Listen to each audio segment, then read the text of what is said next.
Secular பரவாளர்களுக்கு வணக்கம். நான் உங்கள் பர்த் பேசிட்டு இருக்கிறேன். தாவேக அரசாங்கம் சட்டமன்றத்துல அசிங்கப்பட்டுட்டு இருக்கு. இன்னைக்கு 3வது நாள் நெனைக்கிறேன். இன்னைக்கு வந்து சட்டமன்றத்துல உதயநிதி ஸ்டாலின் அவர்கள் ஒரு கேள்வி ஒண்ணு கேட்கிறாரு. என்ன? இந்த மாதிரி இங்க இருக்கக்கூடிய விவசாயிகளுக்கு வறட்சி நிதின்னு சொல்லி ஒண்ணு நாங்க குடுப்போம். வருஷம் வருஷம் நாங்க குடுப்போம். விவசாயத்துல பாதிக்கப்படக்கூடிய நபர்களுக்கு நாங்க குடுப்போம். அந்த மாரி நீங்க ஆட்சிக்கு வந்த இந்த 2 மாசத்துல காவேரி தண்ணிய நீங்க கொண்டு வந்து குடுக்க உங்களுக்கு வக்கு இல்ல, துப்பு இல்ல. உங்களுக்கெல்லாம் கொஞ்சம் கூட சூடு சொரணங்கிறது எதுவும் இல்ல. இது அவர் சொல்லல. பொதுவா ட்விட்டர்லாம் போட்டுருந்தாங்க. அந்த கருத்துன்னு வச்சுப்போமே. இந்த மாரி அவர் சொல்றாரு. இந்த மாரி காவிரி தண்ணீர நீங்க சரியான நேரத்துக்கு கொண்டு வராதனால, விவசாயிகள் வறட்சி அடைஞ்சு ரொம்ப பாதிக்கப்பட்டுருக்காங்க. அவங்களுக்கு வறட்சி நிதி குடுங்கன்னு சொல்லி உதயநிதி ஸ்டாலின் சொல்றாரு. நம்ம முதலமைச்சருக்கு எவன் இன்னைக்கு ஸ்கிரிப்ட் எழுதி குடுத்தான்னு தெரியல. அவர் எந்திரிச்சு உட்கார்ந்துகிட்டு, "நாங்கலாம் விவசாயிகளுக்கு நிதி குடுத்துட்டு தான் இருக்கோம். நீங்கலாம் நியூஸ் பேப்பர் படிக்கிறது இல்லையா?" அப்படின்னு ஒரு போட போட்டு உட்கார்ந்துட்டாரு. நக்கலா ஒரு சிரிப்பு சிரிச்சுட்டு உட்கார்றாரு. உடனே புரழி தட்டா ஒரு தட்டுன மாரி, நம்ம ஆளு மாண்புக்குரிய, மரியாதைக்குரிய நம்மளோட உதயநிதி ஸ்டாலின் சொல்றாரு, "இங்க எல்லாரும் விவசாயத்துக்கு நிதி ஒதுக்குவாங்க. இங்க எல்லாரும் விவசாயிகள் கஷ்டப்படும்போது பணம் குடுப்பாங்க. ஆனா நாங்க கேட்கிறது வறட்சி நிதி. இந்த வறட்சி நிதிய நீங்க எப்ப குடுப்பீங்க? நாங்க என்ன கேள்வி கேட்கிறோம்னே உங்களுக்கு புரியாம இருக்கீங்களே! இப்படி தற்குறித்தனமா உட்கார்ந்துட்டு இருக்கீங்களே!" அப்படின்ற மாதிரி அவரு கேட்டுட்டு உட்கார்றாரு. எதுக்கு இந்த அசிங்கம்? அ நான் என்ன சொல்றேன், விஜய் எல்லாம் விவசாயம்னா என்னன்னு தெரியுமா விஜய்க்கு? விவசாயம்னா என்னன்னாவது விஜய்க்கு தெரியுமா? ஒரு மண்ணும் இல்ல. இந்த பக்கம் ஆதவ் அர்ஜுனா எந்திரிச்சு உட்கார்ந்துகிட்டு, அ மார்டின் ஃபேமிலி கிட்ட அதாவது லாட்டரி விக்கக்கூடிய மார்டின் ஃபேமிலி கிட்ட நீங்க 900 கோடி வாங்குனீங்களே, அது கணக்கு சொல்ல முடியுமான்னு உதயநிதிய பார்த்து கேட்கிறாரு. கேள்வி அருமையான கேள்வி. ஆனா எங்க பிரச்சனைன்னா, இந்த கேள்விய ஆதவ் கேட்கிறாரு. உடனே இந்த கேள்வி கேட்டதுக்கு அப்புறம் உதயநிதி சொல்றாரு, "அவரு உங்க மாமா தானேங்க. உங்க மாமா கிட்ட கேட்டு நீங்களே குடுக்க வேண்டியது தானேங்க. உங்க மாமா கிட்ட போய் கேளுங்கன்னு" சொல்றாரு. உடனே ஆதவர்ஜுனா, "எங்க உங்க அப்பாவ காணோம். உங்க அப்பாவுக்கும் அவருக்கும் தானே டீலிங்கு. நீங்க கேட்டு சொல்லுங்கன்னு" அவர் சொல்ல. இவர் சொல்றாரு, "ஏங்க அது உங்க மாமா தானேங்க. நீங்க கேட்டு சொல்லுங்கன்னு" சொல்றாரு. நான் என்ன சொல்றேன், 2 பேர் சொல்றதையும் விட்டுருவோம். நான் என்ன சொல்றேன், முறையா ஒரு கமிஷன ஒண்ணு போடுங்க. போட்டு லாட்டரி மார்ட்டின கூட்டிட்டு வந்து, "நீ எதுக்கு இவங்களுக்கு 900 சில்ற கோடி குடுத்தீங்க? நீங்க எதுக்கு அதிமுகவுக்கு 100 சில்ற கோடி குடுத்தீங்க? நீங்க எதுக்கு பாஜகவுக்கு பல கோடி ரூவா குடுத்திருக்கிறீங்க? நீங்க எதுக்கு காங்கிரஸுக்கு பணம் குடுத்தீங்க? நீங்க எதுக்கு கம்யூனிஸ்ட் கட்சிக்காரங்களுக்கு பணம் குடுத்தீங்கன்னு சொல்லி, ஒரு கமிஷன போட்டு கண்டுபிடிக்கிற வழிய பாருங்க. ஏன்னா, தாவேகா அரசாங்கத்தோட கூட்டணியில இருக்கக்கூடிய காங்கிரஸ் தான் லாட்டரி மார்ட்டின் கிட்ட அதிகமா பணம் வாங்கியிருக்கு. அப்புறம் பாஜகவும் அதிகமா வாங்கியிருக்குன்னு வச்சுப்போம். ஏன்னா பாஜக ஆளுங்கட்சி. கொஞ்சம் அதிகமா குடுக்கணும். இந்த பக்கம் காங்கிரஸ் எதிர்க்கட்சி. காங்கிரஸுக்கும் தூக்கி குடுத்துருக்காங்க. நான் என்ன சொல்றேன், ஒரு கமிஷன போட்டு முறையா கண்டுபிடிச்சு குடுங்க. ஏன் மார்ட்டின் கிட்ட ஏன் இவ்ளோ பணம் வாங்கியிருக்காங்க? மார்ட்டின் ஏன் பணம் குடுத்தாரு? வாங்குறது தப்புனா, குடுக்குறதும் தப்பு. ஏன் மார்ட்டின் குடுத்தாருன்னு மார்ட்டின உட்கார வைங்க. உட்கார வச்சு கேளுங்க. அந்த தைரியம், திராணி இருக்கா? இருக்கா? ஆதவுக்கு அந்த தைரியம் இருக்கா? ம். ஆதவ் அர்ஜுனா, மார்ட்டினுடைய மகள கல்யாணம் பண்ணணும்னா யாரு அவரு? நான் ஆதவ் அர்ஜுனா பார்த்து கேட்கிறேன். அமைச்சர பார்த்து கேட்கல. ஆதவ் அர்ஜுனா அப்படின்ற ஒரு நபரு, மார்ட்டின் குடும்பத்தில பொண்ணு எடுக்கலன்னா, அவர் யாரு? யாரோ. ஆனா பொண்ணு எடுத்ததுக்கு அப்புறம் அவர் யாரு?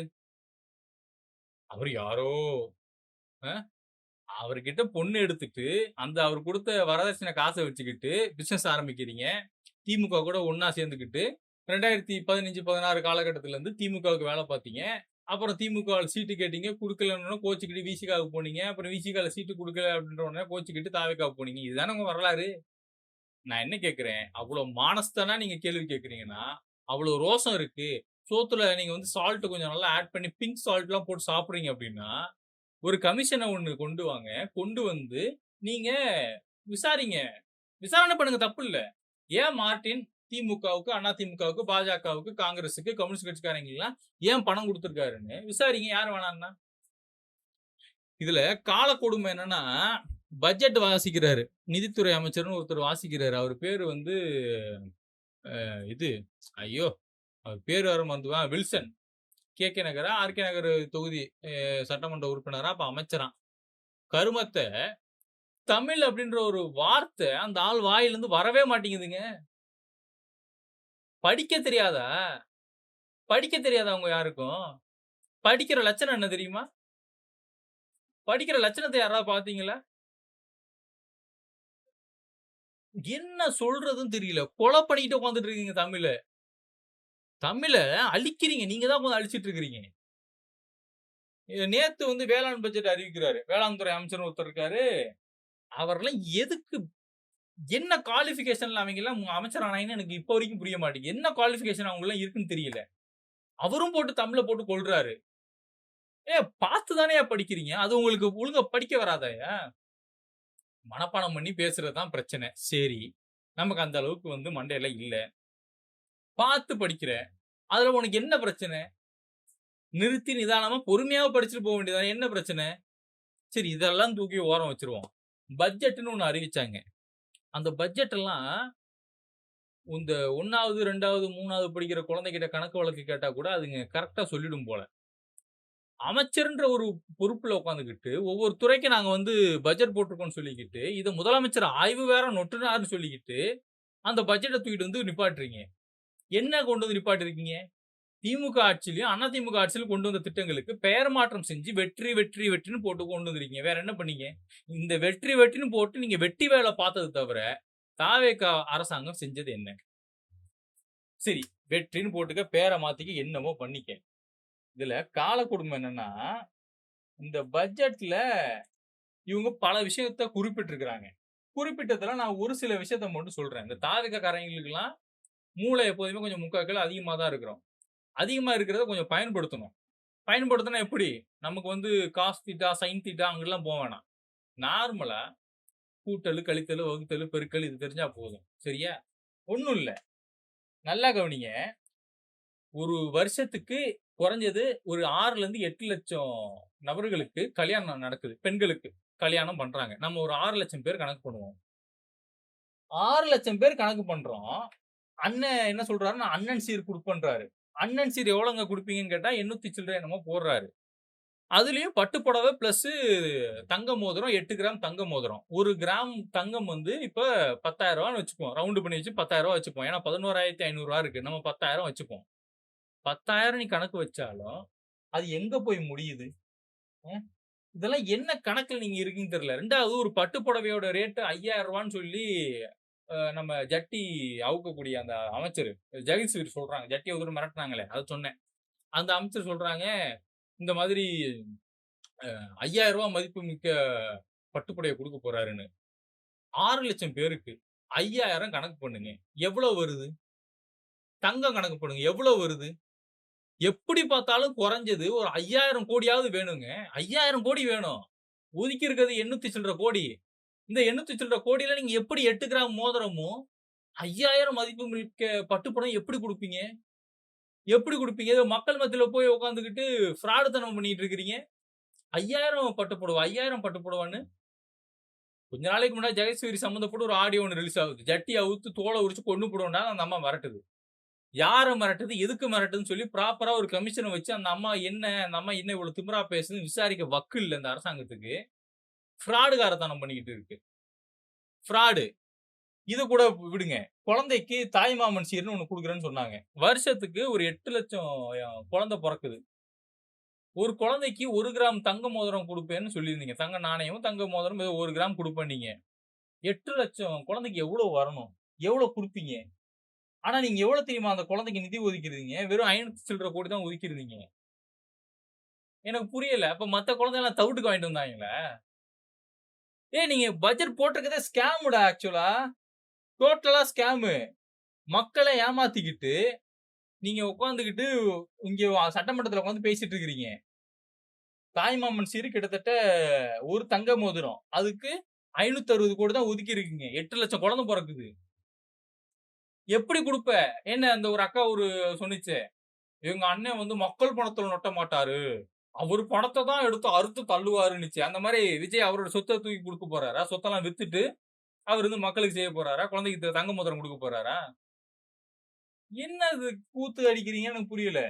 சரி இதுவாவது பரவால்ல விட்டுருவோம். இந்து அறநிலைத்துறைக்கு இவங்க கிட்டத்தட்ட எவ்வளவு ஒதுக்கியிருக்காங்கன்னா, ஒரு 775 கோடி தான் ஒதுக்கி இருக்கிறாங்க. இந்து அறநிலைத்துறையோட கட்டுப்பாட்டுல 44,000 கோவில் இருக்கு. 44,000 கோவிலுக்கு நீங்க ஒரு வருஷத்துக்கு ஒரு கோவிலுக்கு எவ்வளவு ஒதுக்குறீங்கன்னா, ரூ. 1,67,000 நீங்க ஒதுக்குறீங்க. ஒரு வருஷத்துக்கு ஒரு கோயிலுக்கு. ஒரு மாசத்துக்குன்னு கணக்கு பண்ணோம்னா, நீங்க அவங்களுக்கு ஒதுக்குறது 14,700 ஓவா. ஒரு கோவிலுக்கு ஒரு மாசத்துக்கு 14,700 ஓவா நீங்க ஒதுக்குறீங்கன்னா, 14,700 ஓவா வச்சுக்கிட்டு கோவில்ல என்ன மேம்படுத்த முடியும்? என்ன பண்ண முடியும்? ஒரு நாளைக்கு ரூ. 483 தான் குடுப்பீங்க. என்ன பண்ண முடியும்? ரூ. 483 வச்சு என்ன பண்ண முடியும்? ஒண்ணும் பண்ண முடியாது. இந்த தாவேகா அரசாங்கம் ஆட்சிக்கு வந்ததுக்கு அப்புறம் பழனி கோவில்ல, பழனி கோவிலுடைய நிலம் வந்து ஆக்கிரமிப்பு செஞ்சிருக்கிறாங்க. ஆக்கிரமிப்பு இல்ல. ஊழல் பண்ணி திருடியிருக்காங்க அயோக்கிய பயலுக. சரியா? 100 ஏக்கர் இடம். இங்கிட்டு திரும்பி பார்த்தோம்னா, மதுரை மீனாட்சி அம்மன் கோயில் சம்பந்தப்பட்ட இடமும் களவாண்டுருக்காங்கன்னு ஒரு தகவல் வருது. அது எவன் களவாண்டான்னு இன்ன வரைக்கும் தகவல் வரல. இங்க தாவேகா அரசாங்கத்தோட பட்ஜெட் எடுத்து பார்த்தீங்கன்னா, அப்பட்டமா பொய்யி. ஒரு கடுகளவு உங்களுக்கு மூளை இருக்கு அப்படின்னா கூட, உங்களால சிந்திக்க முடியும். பள்ளிக்கூடத்துல பால்வாடி படிக்கக்கூடிய குழந்தைகிட்ட போய் கணக்கு கேட்டா கூட அந்த குழந்தை கணக்கு கரெக்ட்டா சொல்லும்.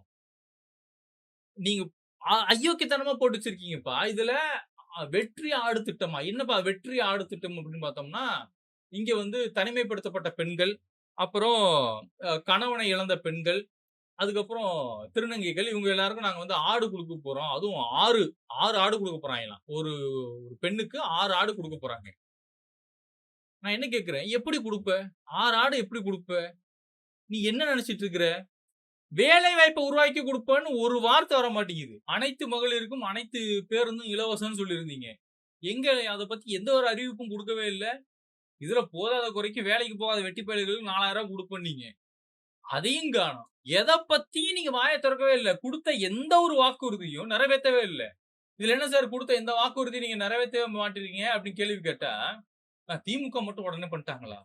ஆ திமுக உடனே பண்ணல. திமுக தீய சக்தி. நீ தான் தூய சக்தி ஆச்சேடா. குடுத்து தொலைக்க வேண்டியது தானே. உன்னால குடுக்க முடியலன்னா, அப்ப நீயும் ஃப்ராடு. நீயும் தீய சக்தி. ஒத்துக்க. நீ அவன விட கொடூரமான தீய சக்தின்னு ஒத்துக்க. என்ன நெனச்சுட்டு இருக்கீங்க நீங்க? மக்கள்லாம் முட்டாளு. ஓட்டு ஓட்டு போட்டவன்லாம் முட்டாள் தான். அதெல்லாம் மாற்று கருத்து இல்ல. அவனுக்கு அறிவு இருந்தா உனக்கு ஏன் போட்டுருக்க போறான்? கொஞ்சமா சுய அறிவுன்னு ஒண்ணு இருந்திருக்கணும். எங்க அண்ணன் ஊழலே பண்ண மாட்டாரு. ஆனா இப்ப நம்ம தமிழக வாழ்வுரிமை கட்சியினுடைய தலைவர் வேல்முருகன் அவர்கள் வந்து ஒரு மிகப்பெரிய ஊழல எக்ஸ்போஸ் பண்ணி விட்டுருக்காரு. அத பத்தி எந்த செய்தி ஊடகம் பெருசா எதுவும் செய்தி போட்ட மாரி தெரியல. சும்மா ஒரு கடமைக்குன்னு ஒரு பிட்ட தூக்கி போட்டுருக்காங்களே தவிர, 100 ஏக்கர் பஞ்சமி நிலம். கிட்டத்தட்ட ரூ. 1,000,00,00,000 சொத்து. தாவேக்கா அரசாங்கம் ஆட்டைய போட்டிருக்கு. அவரு எக்ஸ்போஸ் பண்ணியிருக்காரு. நான் அத பத்தி இன்னொரு வீடியோ மிக டீட்டெயிலா போடுறேன். அவர் என்ன சொல்லியிருக்காரு, என்ன நடந்ததுன்னு நான் இன்னொரு வீடியோல நான் தெளிவா பதிவு பண்றேன். அப்ப இங்க என்ன பிரச்சனைன்னா, மக்கள் எல்லாம் முட்டாள்னு நெனச்சுக்கிட்டு, அவனுங்கலாம் கணக்கு தெரியவா போகுது, நம்ம என்ன வேணாலும் இஷ்டத்துக்கு அடிச்சு விடுவோம்ன்னு, இஷ்டத்துக்கு அடிச்சு விட்டுட்டு இருக்கிறீங்க. பள்ளி கல்வித்துறைக்கு நீங்க ஒதுக்கி இருக்க நிதின்னு ஒண்ணு இருக்குல்ல, கேவலம். இது போதாத குறைக்கு 1,60,000 லட்சம் கோடி ஓகேவா? லட்சம் கோடி வந்து கடன் வாங்க போறாங்களாம். 1,60,000 சில்ற லட்சம் கோடி நீ கடன் வாங்குறன்னா, அப்ப 5 வருஷம் முடிச்சுட்டு வரும்போது எப்படியும் ஒரு 8,50,000 லட்சம் கோடி கடனோட தானே வருவ நீ. இதுல நல்லா கவனிங்க. இவங்க எந்த அளவுக்கு பித்தலாட்டம் பண்றாங்க, ஃப்ராடுன்னு உங்களுக்கு தெரியும். நிதி அமைச்சர் நாங்க கடன் வாங்க போறோம்னு சட்டமன்றத்துல அறிவிக்கிறாரு. பட்ஜெட் அறிவிக்கும்போது சொல்றாரு. ஒரு பேசுபடு பொருளா உருவாகுது. நிதித்துறையுடைய செயலாளர் வந்து பேட்டி குடுக்குறாரு. என்னன்னு? இன்னும் ஒரு 50 வருஷத்துக்கு கடன் வாங்குற தள்ளுபடி ஒண்ணும் பண்ண முடியாதுங்க. தடுக்க முடியாது, தவிர்க்க முடியாதுன்னு பதிவு பண்றாரு. அப்ப என்னன்னா, இப்பயே பிட்டு போட்டு வைக்கிறாய்ங்க. கடன் வாங்க தான் போறோம். கடன் வாங்குறத தவிர்க்க முடியாதுன்னு. சரி, உன்னுடைய ஆட்சியில இருக்கக்கூடிய நிதித்துறை செயலாளர் தானே பதிவு பண்ணாரு. இன்னொரு 50 வருஷத்துக்கு கடன் வாங்குறத தவிர்க்க முடியாதுன்னு. அப்புறம் என்ன இதுக்கு மறுநாள் சட்டமன்றத்துல உட்கார்ந்துகிட்டு, திமுக வாங்கி வச்ச கடன் தான் எங்களுக்கு மிகப்பெரிய சுமைன்னு ஏன் பேசுற? கடன் ஏறதான் செய்யும். ஆனா திமுக ஆட்சியில குறைஞ்சது வருமானம்னு ஒரு விஷயம் இருந்தது. உன்கிட்ட வருமானமே இல்ல. நீ இன்னும் எந்த தொழில்துறை நிறுவனங்களையும் நீ கூட்டிட்டே வரல. திமுக ஆட்சியில 18 கான்க்ளேவ் நடத்திருக்காங்க. நீ இன்னும் 1 கூட நடத்தல. அத விட்டுட்டு அவங்க பேர் என்ன தொழில்துறை அமைச்சர் கீர்த்தனா. பிங்கி பிங்கி பாங்கி அப்படின்னு உட்கார்ந்துட்டு ரீல்ஸ் போட்டுட்டு இருக்கு அந்த அம்மா. என்ன கான்செப்ட்ல நீங்க இருக்கீங்கன்னு புரியல. ஆந்திராவுடைய தொழில்துறை அமைச்சர் சொல்றாரு. நல்ல வேளைங்க திமுக இருக்கும்போது எங்களுக்கு மிகப்பெரிய போட்டியா இருந்தது. இப்ப திமுக எல்லாம் எங்கெல்லாம் ஈஸியா இருக்குன்னு அந்த ஆள் தாவேக அரசாங்கத்தை நக்கல் பண்ணிட்டு இருக்கிறான். அங்கிட்டு கர்நாடக முதலமைச்சரு, "நீ இந்த பக்கம் வந்துராதப்பா" அப்படின்னு அவர் ஒருமா அசிங்கப்படுத்துறாரு. எல்லா சைடும் தமிழ்நாட்ட நீங்க அசிங்கப்படுத்திட்டு இருக்கிறீங்க. இத முதலமைச்சர் சொல்றாரு. "நான் கிளம்பி போய் நான் அசிங்கப்படுறேன்னா, அந்த தமிழ்நாட்டு மக்களுக்காக நான் அதையும் ஏத்துக்கிறேன்." யோவ்! நீ ஏத்துப்ப. உனக்கு என்ன வெட்கமா, மானமா, சூடா, சொரணையா? நாங்க ஏன் ஏத்துக்கணும் அதுக்கு? எங்கள ஏன் அசிங்கப்படுத்துற? உன்னைய அசிங்கப்படுத்துனா எங்களுக்கு அது நாங்க அசிங்கப்பட்ட மாதிரி தான். நீ தமிழ்நாட்டு மக்களோட பிரதிநிதி. அது உனக்கு தெரியுமா, தெரியலையா? இப்பயும் உட்கார்ந்து சினிமா டயலாக் பேசிட்டு இருக்கிற. சப்ஜெக்ட்க்கு இன்னைக்கு தான் உயிர் வந்திருக்கு. அதுவும் யாரோ ஸ்கிரிப்ட் பேப்பர் எடுத்து அப்படி இன்ஜெக்ட் பண்ணதுனால, உடனே சப்ஜெக்ட்க்கு உயிர் வந்து இன்னைக்கு பேச ஆரம்பிச்சிருக்கு. பேசினதெல்லாம் உருப்படியா பேசியிருக்கான்னு பார்த்தோம்னா, சப்ஜெக்ட் பேசினதெல்லாம் முட்டாள்தனமா தான் பேசிட்டு இருக்குது. தற்குறி அப்படின்னு நம்ம இவங்கலாம் எதுக்கு சொல்றாங்களோ, அது 10 பொருந்தும் பக்காவா பொருந்துற மாரி பேசிட்டு இருக்கு சப்ஜெக்ட். கொஞ்சம் கூட யோசிக்க மாட்டீங்களாங்க? என்ன பேசுறோம்? ஏது பேசுறோம்? நம்ம தமிழ்நாட்டினுடைய முதலமைச்சர் நம்மள அசிங்கப்படுத்தினா, தமிழ்நாட்டு மக்கள அசிங்கப்படுத்துற மாரி ஆச்சேன்னு ஒரு வார்த்தை, ஒரு சிந்தனை எதுவுமே இல்ல. அனைத்து கட்சி கூட்டத்த போடுங்கன்னு சொல்லி இங்க இருக்கக்கூடிய எல்லாரும் கேட்டுட்டு இருக்கிறாங்க. அத மட்டும் போட மாட்றீங்க. போட மறுக்கிறீங்க. ஏன்? நீங்க புதுசா ஆட்சிக்கு வந்திருக்கீங்க. உங்களுக்கு சில விஷயம் தெரியும், தெரியாம போகும்.